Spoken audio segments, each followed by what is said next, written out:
आज धुळे जिल्ह्याचे उपजिल्हाधिकारी यांना शिरपूर फर्स्टच्या वतीने आणि क्रांतिकारी शेतकरी संघटनांच्या वतीने विविध विषयांचे निवेदन देण्यात आले। शिरपूर तालुक्यामध्ये कापूस खरेदी केंद्राची संख्येत वाढ करण्यात यावी। जे आता हल्ली एकच केंद्र सुरू आहे ते म्हणजे विक्रणला, त्या केंद्रांमध्ये वाढ करण्यात यावी।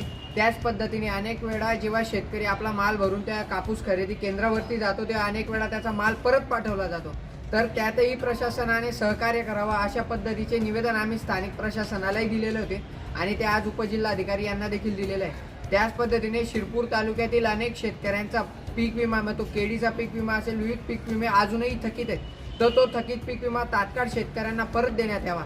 आणि अनेक दिवसापासून शिरपूरमध्ये नव्हे तर संबंध जिल्ह्यामध्ये राज्यामध्ये बिबट्या आणि वन प्राण्यांचं सावट आहे, त्यांचा फेरा वाढलेला आहे, तर त्याच्यावरती देखील वन विभागाने तात्काळ त्याच्यावरती बंदोबस्त करावा।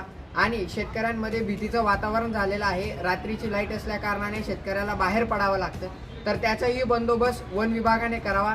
CCI केंद्रामध्ये वाढ करण्यात यावी आणि जो कापूस खरेदी केंद्राची जी हेक्टरी 11 क्विंटलची जी अट ठेवलेली आहे ती अट शिथिल करून त्यामध्ये वाढ करण्यात यावी, जेणेकरून जो शेतकऱ्याचा माल आहे 2-4 क्विंटल जो वरती उठतो तो वाया जाणार नाही आणि तो परत जाणार नाही।